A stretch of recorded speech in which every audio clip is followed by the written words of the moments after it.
Yo, what is going on, guys? It's Moral, back with another Prehistoric Kingdom speed build. And in today's video, we're going to be working on a Styracosaurus enclosure. So it's been a little bit. I've been in college. I've been working on my classes, getting demolished by tests. So I haven't had much time to get on the game or edit these videos. But trust me, I'm still working on them. Still working on the Prehistoric Park series too. It takes me a little bit between videos a lot of the time. And a lot of the time, I have stuff recorded that's just sitting in the back burner. Like, this video is clearly before the UI overhaul. So, like, I'm literally, like, backlogged maybe, like, 4 months, 5 months. I don't know. This is before even, like, the Cave Lion update came out. So, yeah, I've been struggling a bit on trying to stay up to date. I have so much backlog that I just need to get out. And to y'all, but it's just a struggle, man. I got a lot on my plate trying to get videos out. I've actually been missing it a lot. I've been wanting to do this for a while. I've just finally found the free time today to get a little voiceover in, so here I am. And here we are working on this habitat. So right off the jump here, we're working on some new fences. Definitely inspired by like African elephant and like rhinoceros enclosures. Those kind of heavy duty steel barriers that are used a lot. And these ensure that, a probably 8-ton animal with a giant horn on its head is not going to like break out and kill all your guests. So, yeah, it's pretty crucial that we keep these guys from breaking out. Even if they're herbivores, they still can be very dangerous. And that's something real zoos have to face. So, I thought we'd take a page out of those books and create some fences here. We also, I think we used a couple from the Parasaurolophus exhibit and reused them. I don't know, I'm a bit fuzzy on exactly what we did here. It was 4 months ago that I built this. But yeah, here we are. We worked on, I do really like the look of these fences. The green to kind of blend them in looks really nice. And we also worked on these gates here, these elephant enclosure style gates that can be open and closed. And yeah, overall, that's the kind of vibe I was trying to emulate here. I was inspired by a rhinoceros house. Not exactly sure what zoo it was. Maybe like Oklahoma. I'm not exactly sure. But I was definitely inspired by their house. Like, genuinely, almost to the point of plagiarism. I won't lie. So, I will show on the screen what enclosure that is. I forget. I wish I knew. But it's a really interesting idea. So, the idea is you have these 2 yards, an indoor facility for them to stay in when it gets cold, I guess. And then you also have this animal crossing right in the front, this rhinoceros crossing, right across where the guests walk. It can be closed to create this pathway between like the outer yard and the inside of this like building. So it's not only functional, it gives the guests kind of a really cool experience where the rhinoceros can run across right in front of them, like really up close. So it works on both a entertainment aspect and also on a logistic aspect, because you might have to get a rhinoceros in from the outer yard, and you don't want to have to make him walk all the way around. It also helps if your animals don't get along as much, because like here, I didn't close them off, but in my head, I have 3 in the exhibit. I think it's 2 males and 1 female. In my like head, I kind of pictured, the 2 males maybe need to be separated so they don't injure each other. Obviously, in the build, I just kind of left it open. Like, all the gates are left open, but if this was a real zoo, I'd imagine they'd close the gates and let them be separate. But yeah, here we are working on the outer sides of the building. Wasn't exactly sure where to go with the building at first, but like, obviously here you see I use like cobblestone to start. I don't know what I was thinking there. But yeah, I kind of lay out the main look. And here in the early part of the speed build, I was kind of just figuring out exactly where everything was going to go. And like, trying to make sure there's enough space, I guess. And once we kind of get the main shapes down, that's when we start adding in like the fences and adding in details. So yeah, here we are. We're starting on this roof, I guess. Yeah.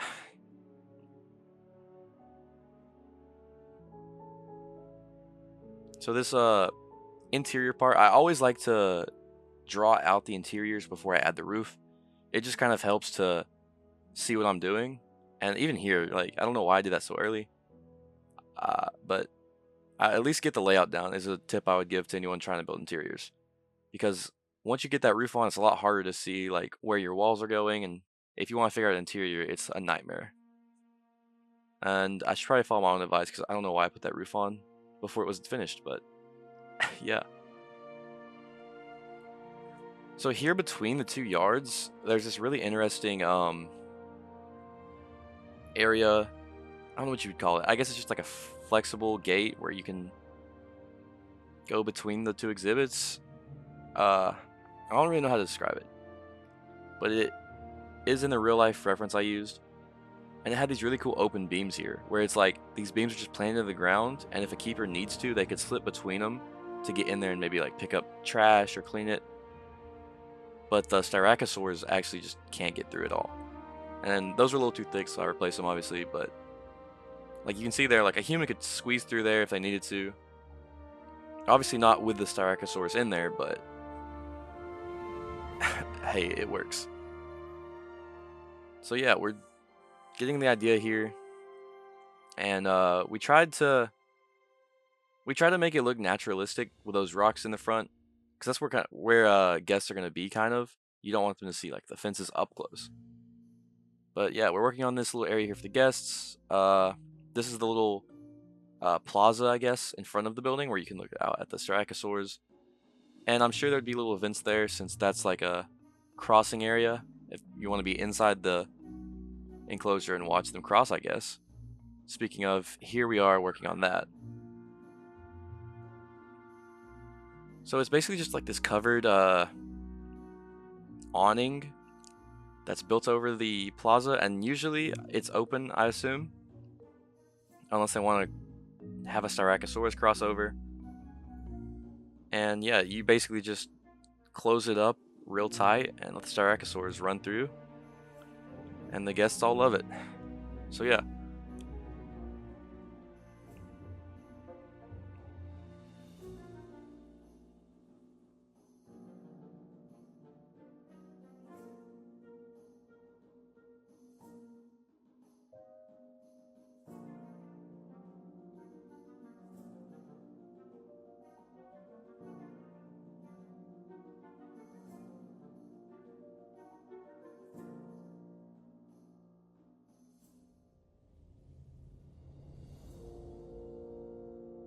So unfortunately, in the game, the Styracosaurus don't actually utilize this. It's just too narrow, and it makes it where their like hitboxes don't allow them to go through.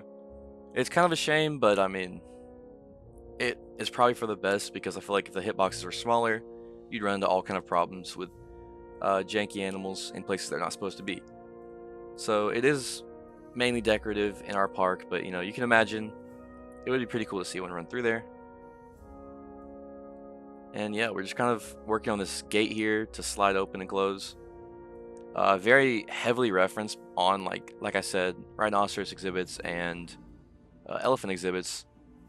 Like even the door here, I was just looking at references trying to figure out how do these slide open and stuff. And the answer to that is, from what I gathered, you pretty much just have like a metal bar to slide it along on like a, and like don't have a hinge. You just kind of slide it.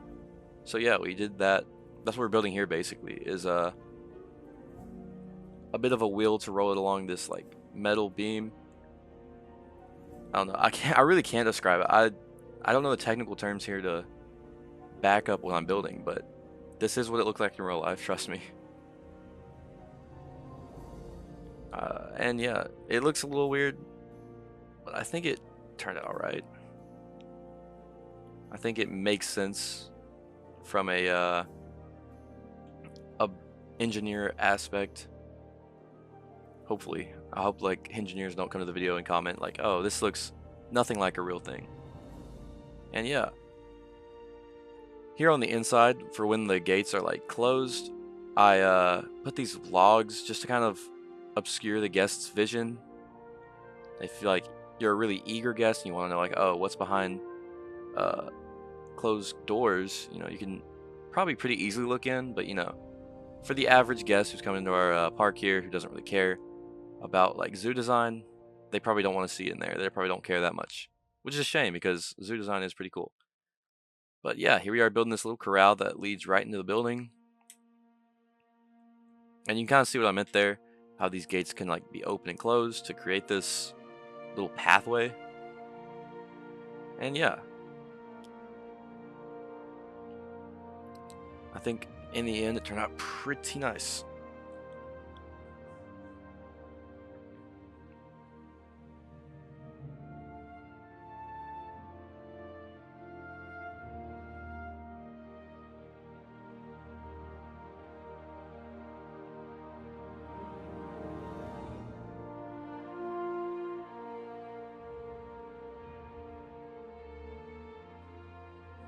So here we're just adding these gates around in other places and trying to get this layout finalized.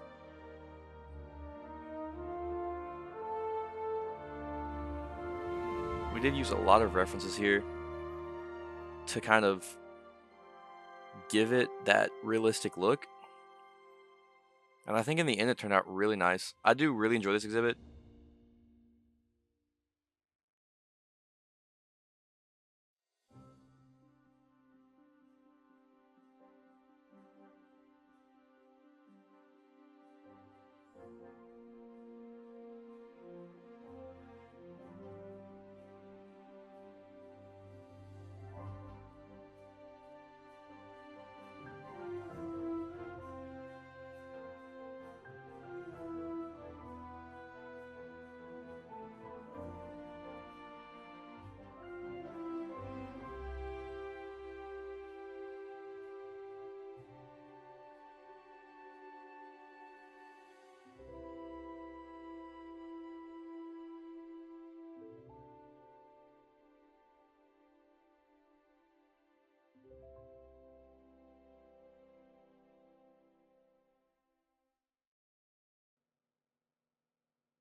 So here these gates here, chain link fences are from the workshop.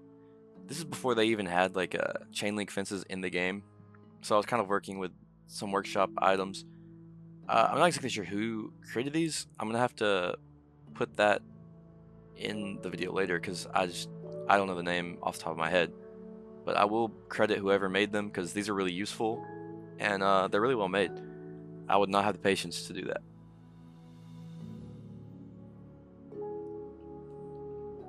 So yeah, here we're working on figuring out the logistics of how these animals are going to get in and out. I think it was a pretty simple idea overall. I didn't really leave room for keeper spaces, I guess.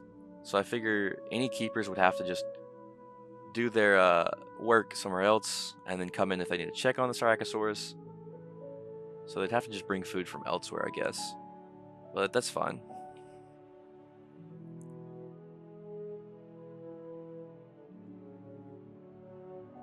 So here we're just painting out all those detail lines, trying to see how it will look.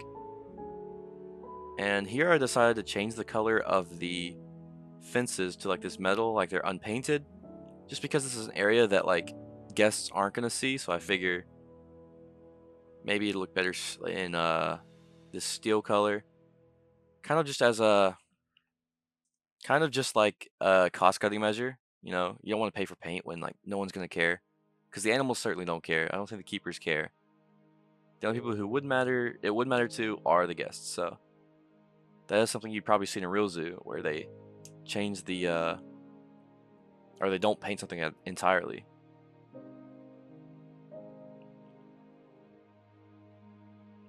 So yeah, we're pretty much finished on this first yard here in terms of shape, at least. We're definitely not done with the decorations.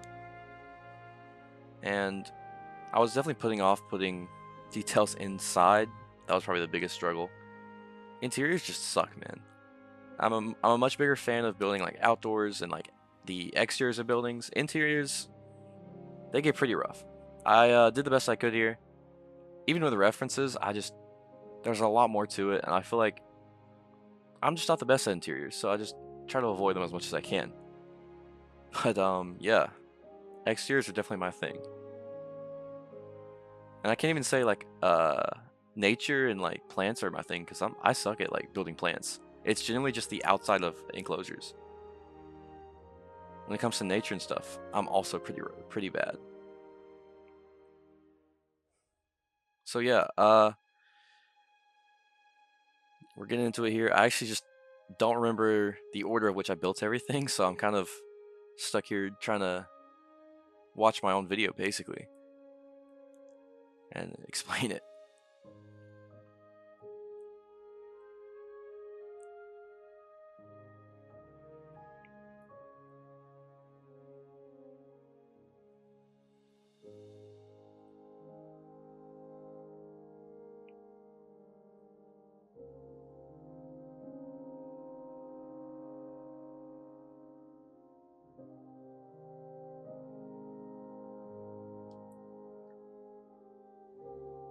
So here we're finally starting to shape out the second yard here. The second yard's a lot bigger, and we added a couple more viewing spaces around so that if you're on the opposite side of the habitat, you can also look in. It is a really, I would say it's a really big habitat for 3 animals, but you know, they are dinosaurs. They do need a lot of space, and you don't want them to always be stressed of guests watching them. So I think it turned out pretty nice. And so here we're starting to experiment with trees and plants and terrain painting, kind of trying to figure out what works and what doesn't. As you'll see towards the end of the speed build, I kind of just caked the entire floor in mud, which is like realistic for animals of this size. You know, a big animal like this, all those grass and stuff, they're 100% gonna just trample all of it, kill it all. They're big creatures. So yeah, we go through and paint a lot of mud in, a lot of like trails for them to walk around, places where they might have like wallowed. And yeah, I mean, it makes it realistic. Obviously I like to keep some green in there. Green foliage looks really good, and it's a lot nicer to look at in terms of a build. So I try to strike a balance between like enough greenery to look nice and enough mud to look at least semi-realistic. But yeah, I always try to strike somewhat of a balance.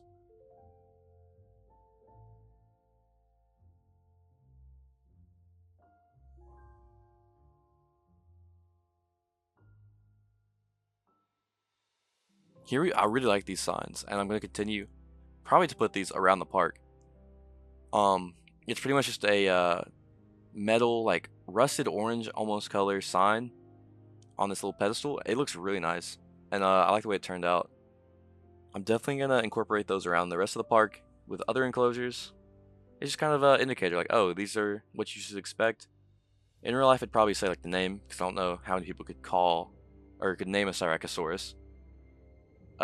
Most people who are just average fans of dinosaurs probably would not be able to name a Styracosaurus. I don't know. I definitely would not. It definitely wouldn't be in the top 30, in my opinion, of like most common dinosaurs. Because obviously everyone knows T-Rex, everyone knows Triceratops. For like Styracosaurus, you have to be a little bit more in the know. Not by much. I feel like, but I don't know. The average zoo goer, would they know a Styracosaurus? Interesting question to think on.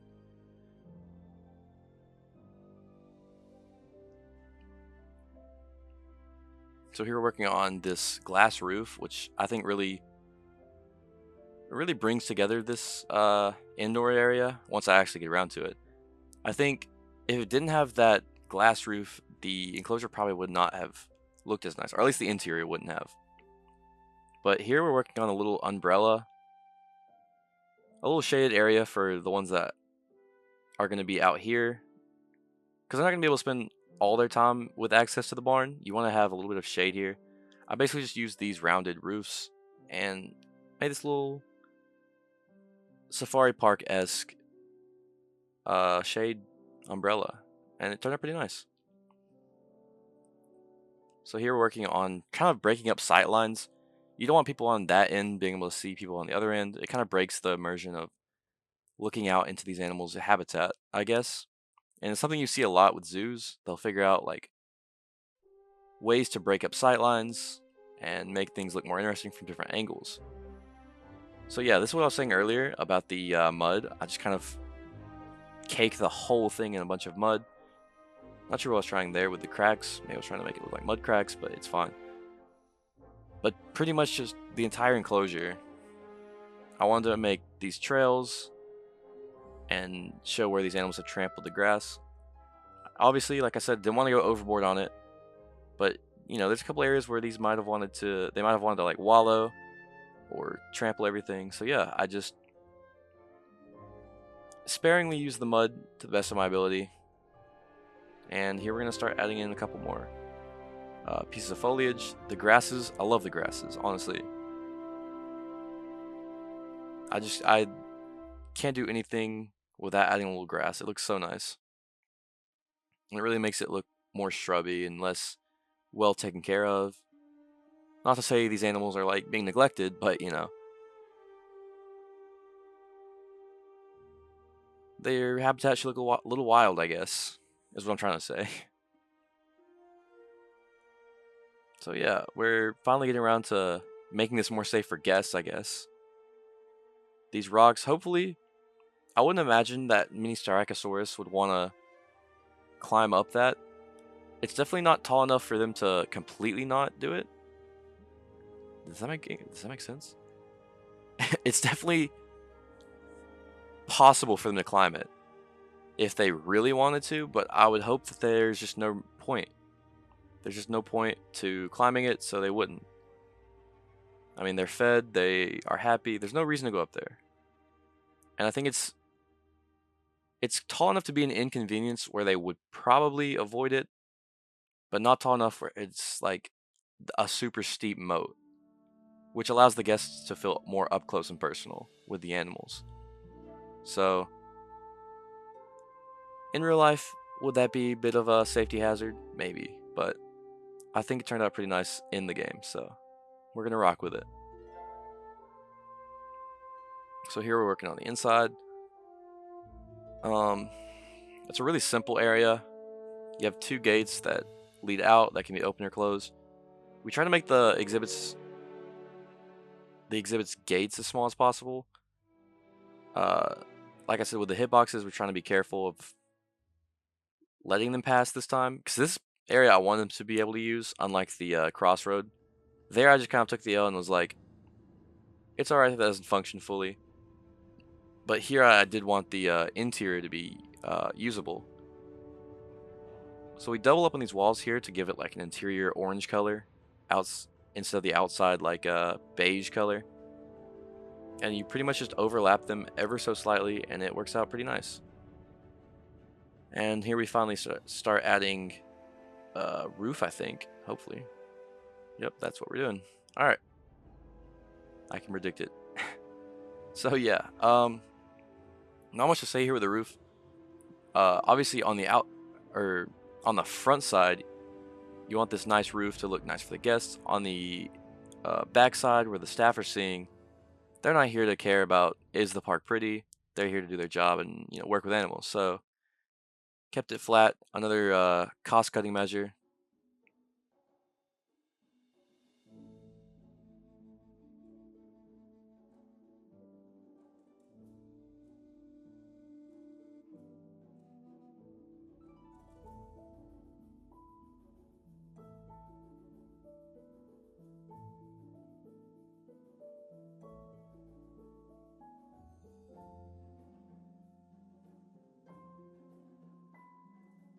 And yeah, work on the front here. The reference showed these kind of almost like a grocery store entrance with sliding automatic doors. So we stayed true to that, and for the most part, they turned out pretty well. I like the way they looked. We took a minute there to figure out where they would go, and then finally just added the glass in. Super simple. Turned out really nice.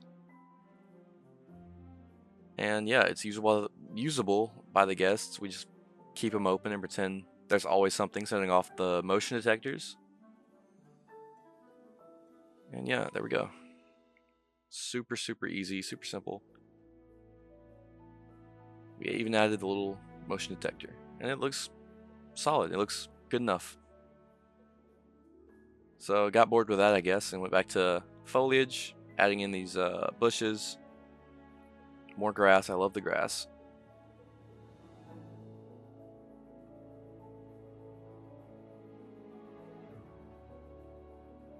I definitely don't think this section of zoo is very themed at all. The same with the Parasaurolophus. It's just kind of a standalone enclosure.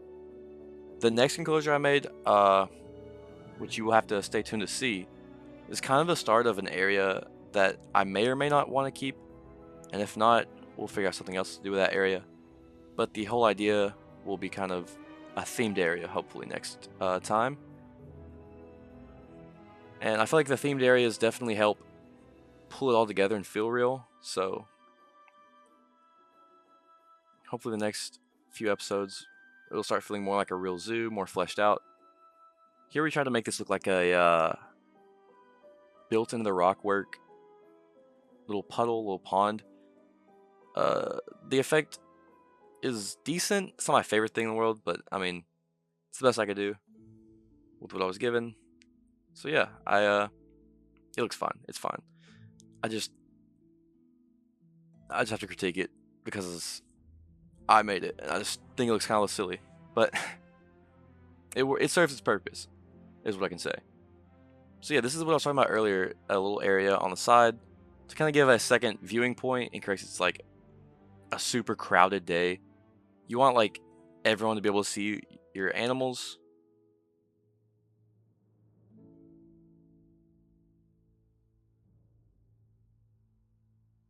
Here, obviously, I'm working on the interior. Adding a bunch of sticks around really makes it feel like a natural habitat, like it's been lived in. And then we added these smaller rocks, little pebbles around to make it look realistic. You just sink those in the ground and they look really good. Yeah, we just start to really flesh it out. It starts to look really good. Here on top of this kind of rock wall area, we add bushes there too. And then we try to add a couple of bushes to hide the mess that is the back. Hopefully no animals go back there. And yeah, it looks pretty good. These bushes definitely really help with just covering up like ugly parts of the habitat.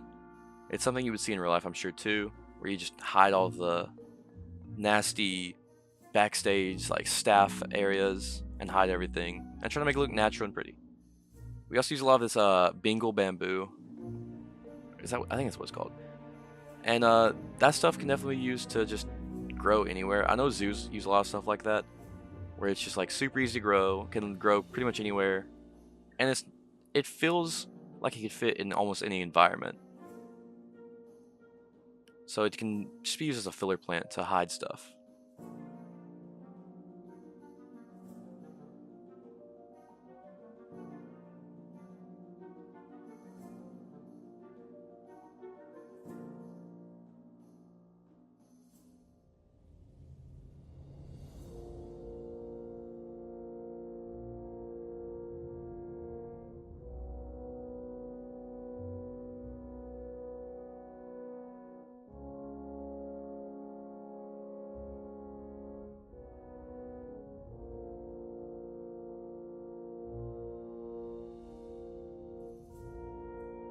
So here we're working on a little awning here for the front, and we do put the words Styracosaurus on it.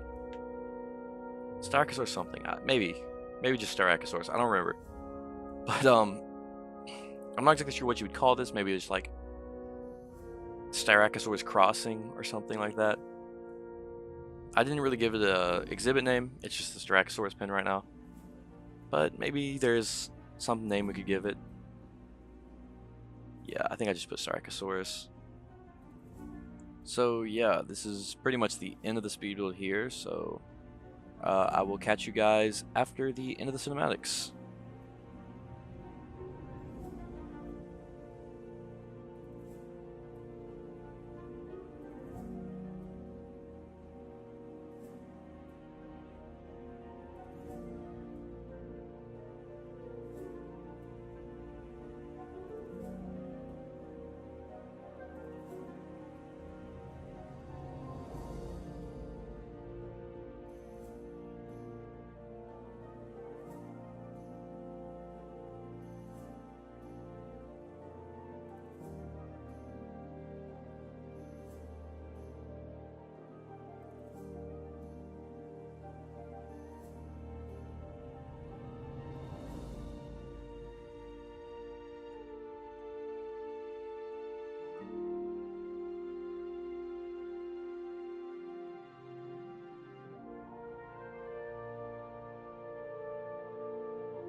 Well, that's going to do it for today, guys. I want to thank you all very much for watching. And if you enjoyed this, please like, subscribe, comment, and just let me know that you liked the video.